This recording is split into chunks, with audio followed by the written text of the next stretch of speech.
Hello students, I am Veena Sharma, Associate Professor Botany, SPC Government College Ajmer. These days we are discussing about ecological factors in plant ecology. We have discussed climatic factors, various types of climatic factors like atmospheric gases, air, wind, light, temperature and water including humidity. Now today we will discuss another type of ecological factor which is edaphic factor or related with soil. Soil edaphic factor it includes structure and composition of soil along with its physical and chemical characteristics. The study of soil or the branch of science in which we study about soil is known as pedology, or sometimes it is called as edaphology. And one scientist, Dukyachev, a Russian scientist, he is known as the father of pedology. He has done many research work in pedology. Now, soil is the basic natural resource to mankind. It is very important for plants. Plants depend for their nutrient, water supply and anchorage upon the soil. It is derived from a Latin word solum, and by solum we mean any part of this earth crust in which plant grow is known as soil. According to some scientists, soil is very important to plant, and soil can affect plant or soil affect the plants by affecting germination of seeds, size of the plant, erectness of the plant, vigor of the vegetative organs, stem का जो woodiness है और जो root system की गहराई है, जड़ों की गहराई कितनी है, ड्राउट और फ्रॉस्ट और जो जीव जंतु जो पैरासाइट्स हैं उनके प्रति प्लांट कितना ससेप्टेबल है, एंड प्लांट में नंबर ऑफ फ्लावर्स कितने हैं, ये सब बातें सॉइल के द्वारा प्रभावित हो सकती हैं या होती हैं. Now we can define soil as any part of the earth crust in which plant root.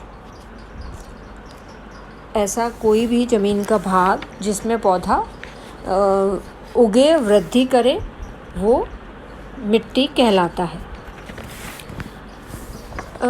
This part of the earth crust can include muddy bottom of pond, glacial deposits हो सकते हैं, rock surfaces हो सकती हैं, lakes के bottom हो सकते हैं, peats हो सकते हैं. तो ये सब जो habitats हैं, ये सब जो मीडियम हैं, ये इकोलॉजी में सॉइल कहलाएंगे. They all are the soils. But soil is actually formed as a result of long-term process of complex interaction. Soil जो है वो किस तरीके से बनती है, बहुत लंबे प्रोसेस हैं, बहुत कॉम्प्लेक्स इंटरेक्शन है, जिससे पहले जो चट्टानें हैं वो टूटती हैं छोटे भागों में और उसके बाद उसमें ऑर्गेनिक मैटर मिलता है. ये एक ऐसा नेचुरल मीडियम है प्लांट के लिए जिसमें न्यूट्रिएंट्स हैं, वाटर सप्लाई और एंकरेज ये सभी पाए जाते हैं. और जो एक्वेटिक सिस्टम है, वाटर है, वो उसमें भी इस तरीके के जो भी स्टोरेज पाए जाते हैं न्यूट्रिएंट के डिज़ोल्व फॉर्म में, तो वो सॉइल प्लांट्स के लिए यूज़फुल होते हैं। और वहाँ भी वो जो मडी बॉटम जैसे लेक का है तो वो भी सॉइल कहलाता है। नाउ सॉइल जो है वो एक्चुअली मिक्सचर है एक सॉलिड, लिक्विड और गैसियस सब्सटेंसेस का, जिससे अर्थ क्रस्ट की ऊपर वाली लेयर बनती है। और सॉइल के बनने में, जैसा मैंने बताया आपको कि बहुत सारे रिएक्शंस हैं, बहुत सारे इंटरेक्शंस हैं लिविंग और नॉन लिविंग चीज़ों के बीच में सॉइल में, जिससे वो सॉइल का फॉर्मेशन होता है। दो इम्पॉर्टेंट पार्ट्स होते हैं सॉइल के, एक तो है सॉइल का मिनरल मैटर और दूसरा है सॉइल का ऑर्गेनिक मैटर, मतलब लिविंग और नॉन लिविंग दोनों चीज़ों से मिलके सॉइल बनी है।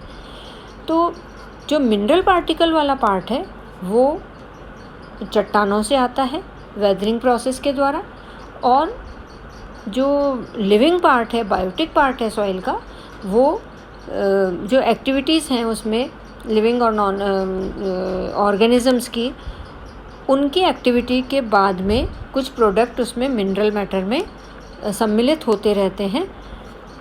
तो हम जो सॉइल है उसको हम एक यूनिट या एक सिंपल चीज़ नहीं मान के हम सॉइल को एक सॉइल कॉम्प्लेक्स के रूप में पढ़ते हैं। सॉइल जो है एक्चुअली वो एक कॉम्प्लेक्स के रूप में है। It is not merely a group of mineral particles. It has also a biological system of living organisms as well as some other components. So better we will call it as a soil complex. और जैसा यहाँ हम समझ सकते हैं soil complex किन किन चीज़ों से मिलके बना है। मिनरल मैटर है जो कि सीधा रॉक से आ रहा है, जो चट्टानें हैं, जो पेरेंट रॉक मटेरियल है, उसके अलग अलग डिग्री से उसका ब्रेकडाउन होता है, अलग अलग स्तर पे उसका ब्रेकडाउन होता है, उससे वो मिलता है। सॉइल का ऑर्गेनिक मैटर जो है वो इसका एबायोटिक पार्ट है। ऑर्गेनिक मैटर में ऑर्गेनिक कंपाउंड जो है वो ये होता है long and short term addition of material from organisms growing above and below the ground. ये उसका बायोटिक पार्ट है जो सॉइल ऑर्गेनिक मैटर का, और इसमें जो एडिशन होता है उनके डेथ के बाद में वो सारा इसमें मिलता है। तीसरा जो पार्ट है वो सॉइल वाटर कहलाता है। सॉइल वाटर में means all water contained in soil together with its dissolve solids, liquids, gases, and this water is utilised by plant and the minerals in the soluble form. It is in reality it is a dilute solution of many organic and inorganic compounds which is source of plant mineral nutrients. Soil next part of soil complex is soil air, and soil air or soil atmosphere, it occupies the pore space between the soil particles के बीच में जो पोर space होती है उसमें या तो पानी होता है या हवा या सॉइल एयर या सॉइल का एटमॉस्फेयर होता है। ये एटमॉस्फेयर उसके सीड के जर्मिनेशन में काम आता है, और जो रूट्स हैं उनके रेस्पिरेशन में भी काम आती है या उसकी उपयोगिता है। नॉर्मली जो है वो सॉइल जो अंडरग्राउंड सॉइल है उसमें ऑक्सीजन की मात्रा कम होती है और कार्बन डाइऑक्साइड की मात्रा हवा के मुकाबले में ज़्यादा होती है। अगला जो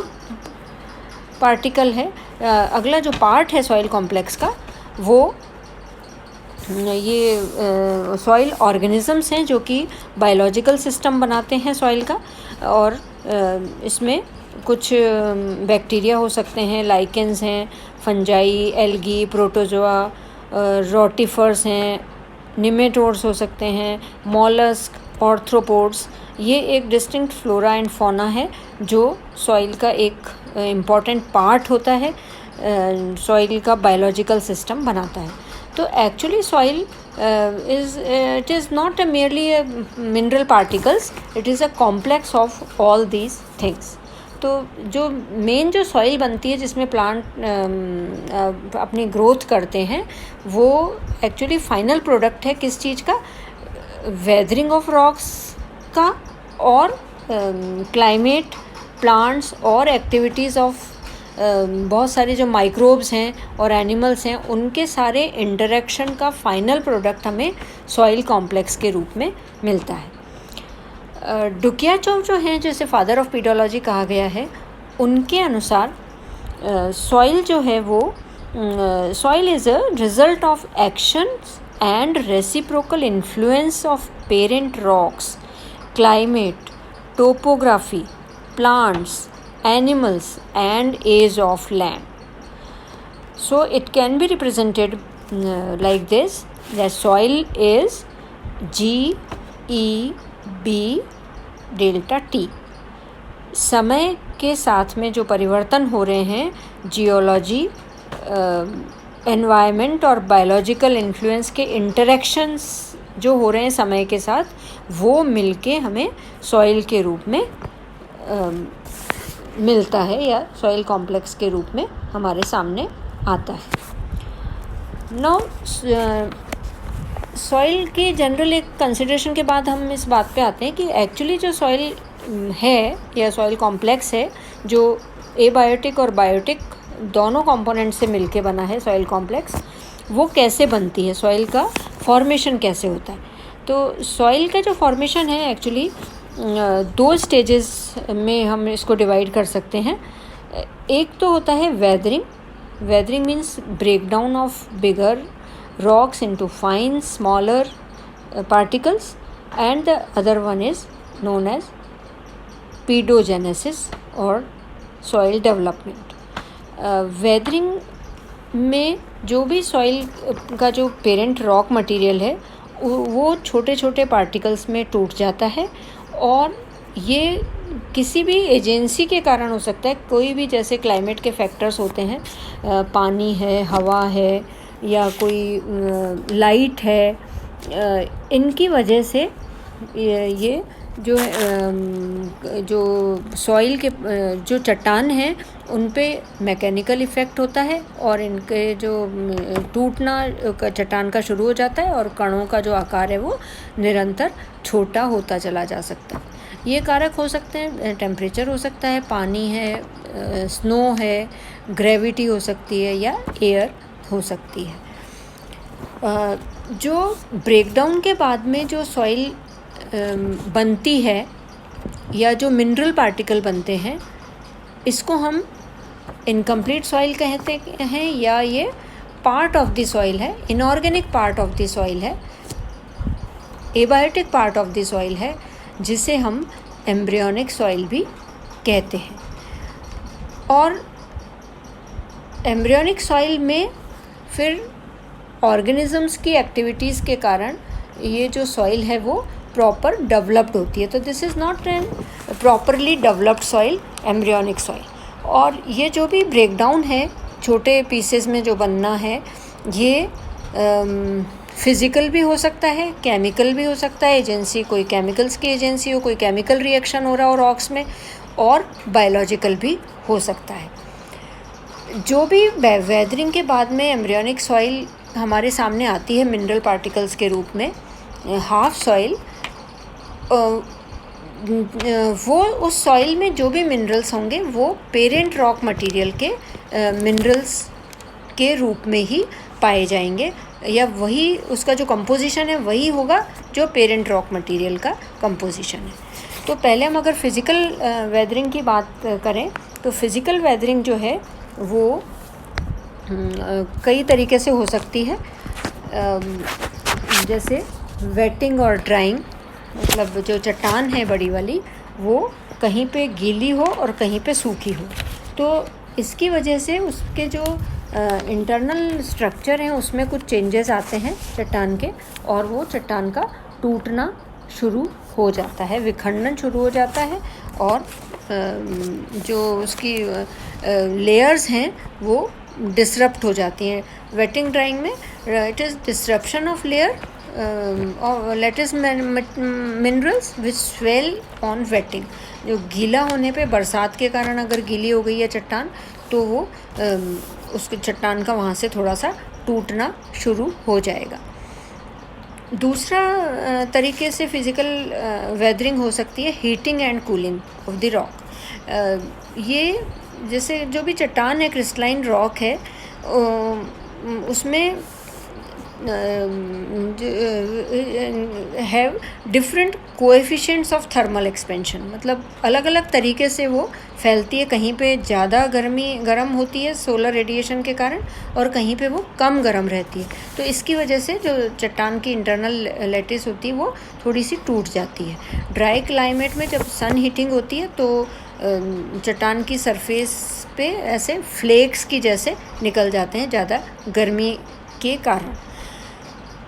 कई बार जो डिसरप्शन ऑफ पोरस लैमिनल और वेसिकुलर रॉक्स बाय फ्रॉस्ट, जब पाला पड़ता है तो उस समय भी चट्टान के पीसेस जो हैं वो थोड़ा सा कोरोड हो जाते हैं या डिसरप्शन शो करते हैं। Glaciation is a type of physical weathering in which larger masses of snow and ice glaciers while falling may cause physical erosion of rocks through grinding process। जो भी चट्टान है उसमें बहुत हैवी जो स्नो और आइस के ग्लेशियर्स आ जाते हैं और उसकी वजह से चट्टान जो है वो टूट जाती है। कई बार एरिड कंडीशन में, डेजर्ट्स में जो चट्टानें हैं वो हवा के फिज़िकल एक्शन से या कहीं पे बहुत तेज़ मिट्टी जो सैंड ब्लास्ट हो जाता है उसकी वजह से भी बड़ी जो चट्टानें हैं वो टूट के छोटे छोटे पार्टिकल्स में बदल जाती हैं। तो फिज़िकल मतलब कोई भी एनवायरमेंटल फैक्टर हो, उसकी वजह से अगर रॉक की सरफेस में कहीं कुछ डिसरप्शन नज़र आए, या वो कोरोड हो जाए, या वो टूटना शुरू हो जाए, फ्लेक्स के रूप में हो, चाहे वो दरारों के पड़ने के रूप में हो, तो वो फिज़िकल वेदरिंग कहलाती है।